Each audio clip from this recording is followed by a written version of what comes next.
teman-teman semuanya, senang rasanya bisa menyapa kalian kembali. Dan pada kesempatan ini, aku ingin memberikan edukasi seputaran pertanyaan dari teman kita yang bernama Lusa Today. Di waktu kisaran 6 bulan yang lalu, maaf ya saya baru bisa jawab sekarang.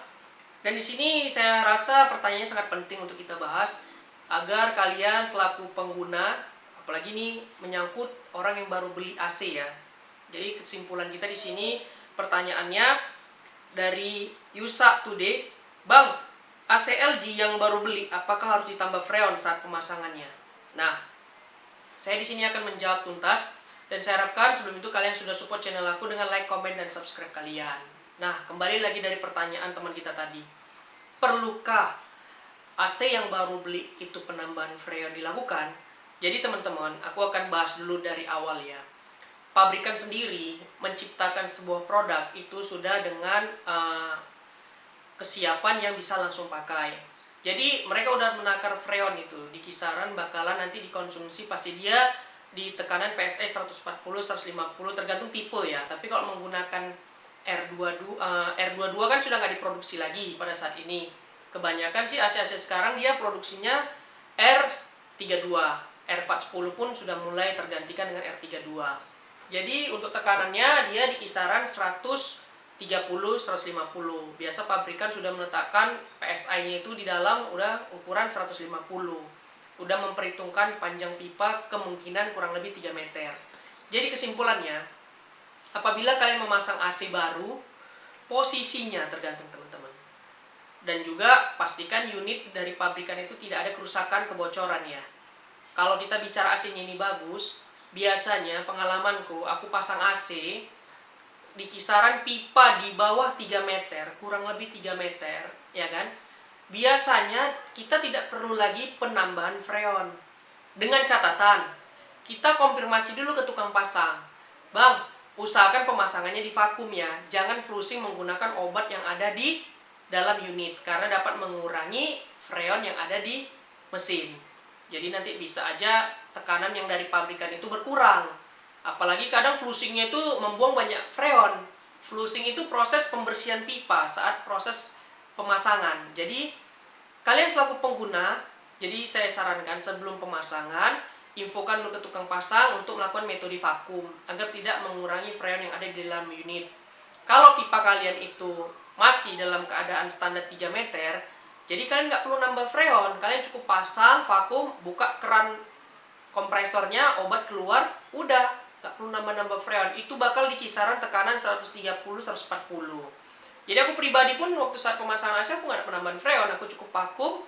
Setelah aku vakum, aku buka keran, udah langsung digunakan AC-nya.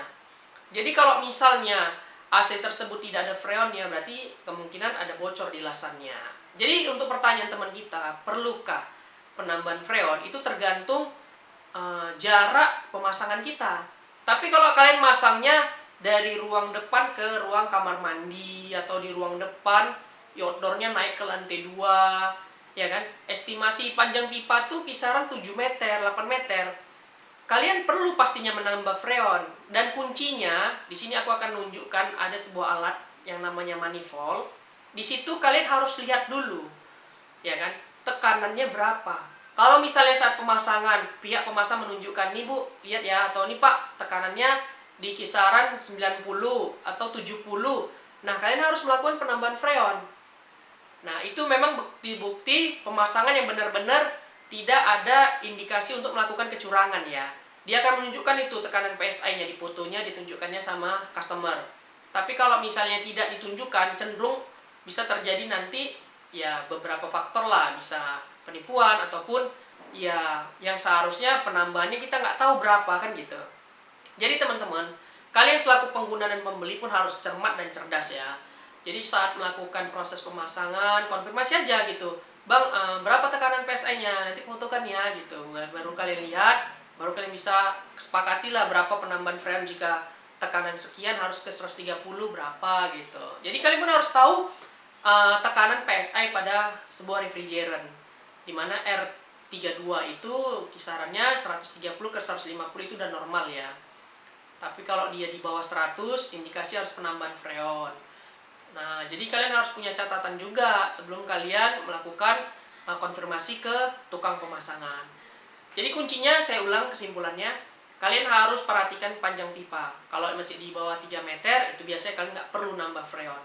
Tapi kalau misalnya udah di atas 3 meter, kalian cukup konfirmasi di selang manifold tukang pemasangan. Kalian lihat aja nanti, kalau memang kurang, tambah. Kalau misalnya 4 meter gitu kan, ternyata masih 130, ya udah nggak perlu kalian tambah gitu. Berarti pabrikan sendiri memang memberikan lebih obatnya, mengasumsikan mungkin entah ada panjang pipa 4 meter atau 5 meter, jadi freonnya itu masih di kisaran cukup ya 130. Nah, jadi itu kesimpulannya. Kalian harus cermat, kalian lihat aja manifoldnya. Kalau memang kurang di bawah 100, kalian asumsikan untuk tambah freon. Kalau nggak perlu. Jadi itu saja edukasi hari ini, mudah-mudahan bermanfaat. Apabila ada kritik, saran, ataupun komentar, bisa kalian klik aja di kolom komentar, kita akan diskusikan lagi di video-video saya selanjutnya. Dan saya harapkan kalian tidak lupa untuk klik tombol subscribe nih, agar channel aku terus tumbuh dan berkembang, selalu memberikan edukasi-edukasi baik kepada kalian supaya menambah wawasan kalian. Oke? Sampai jumpa di video selanjutnya. Dadah!